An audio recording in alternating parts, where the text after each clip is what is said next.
All right. Number 7. Will Alabama embarrass Texas A&M this weekend? It's hard for me to say yes to this. Now, on paper, right, Alabama is a lot better. Alabama also has some question marks right now.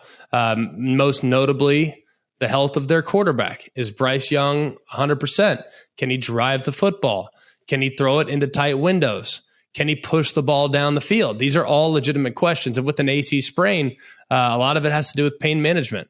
And if he can't cut it loose without pain, it'll be really difficult for this offense to do what they want to do as far as creating balance on, both running and throwing the football. So that's something that I'm very interested in. The other thing I'd say is I would expect Texas A&M's best this week. What is A&M's best? What I've seen so far, it hasn't been good. But I caution you like I caution everybody, man. Last year, I remember vividly going on the Feinbaum show and remember what Texas A&M looked like in the weeks leading up to the Bama game last year. They were atrocious against Arkansas. Couldn't do anything. They were awful offensively against Colorado. They were A&M in the first month of the season last year was not good. A little bit like this year, if I'm going to be completely honest. And what happened when Bama came to town? They had by far their best offensive output of the season up to that point. They had by far their best defensive performance along the defensive front and made life very difficult for Bryce Young with how they rushed the passer. So I think you're going to get A&M's best this weekend. It's just a matter of whether or not A&M's best is good enough to keep it competitive. That I think is a legitimate question mark. I think the question mark surrounding the quarterback for A&M right now is Haynes King going to go? Is Mac Johnson going to go? If it is Haynes King, can he keep a clean sheet? Can he keep from throwing interceptions, which is obviously a huge part of why he is no longer the starter when everyone else is healthy? Can the defensive line mature before our eyes? And can those edge defenders create the problems that were created a year ago? I mean, these are all legitimate questions. Will Alabama, if they do have to go with Jalen Milroe, will they be able to run basically that pseudo wildcat formation where they have so much speed in the backfield? And will A&M be able to defend that? Because A&M's defense has been great.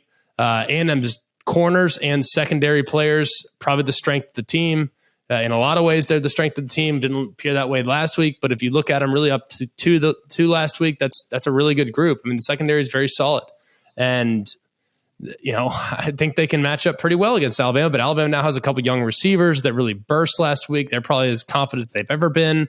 If Milroe's in there, can he hit those guys downfield? Because there's probably going to be some downfield shots. I mean, there's so many questions surrounding this game. Like, I think Alabama wins the game comfortably. But I mean, the line's 20. That's a lot of points, knowing that you're probably going to get a very talented team in A&M. It's a talented team. Say what you want about the Aggies. Say what you want about their offensive inefficiencies and the struggles that they've had in the first month of the season. They're still a talented football team. They're young, but they're talented.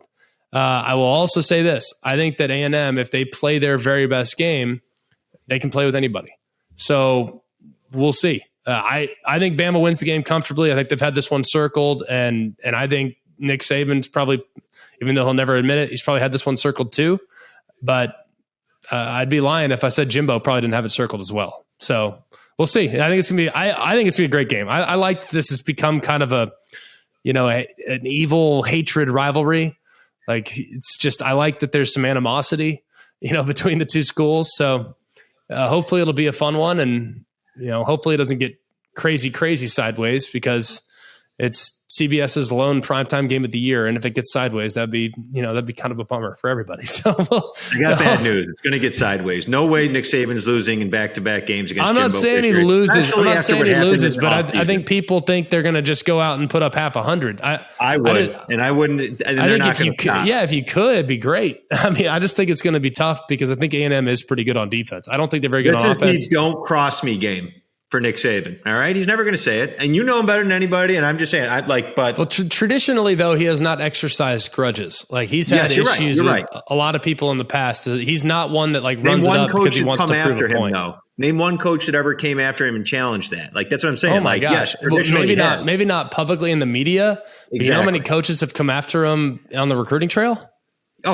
Yeah. I mean, millions. Right. So, right. But publicly, so like he has a grudge with probably everybody.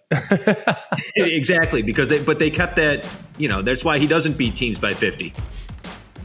This one he's going to. We'll see.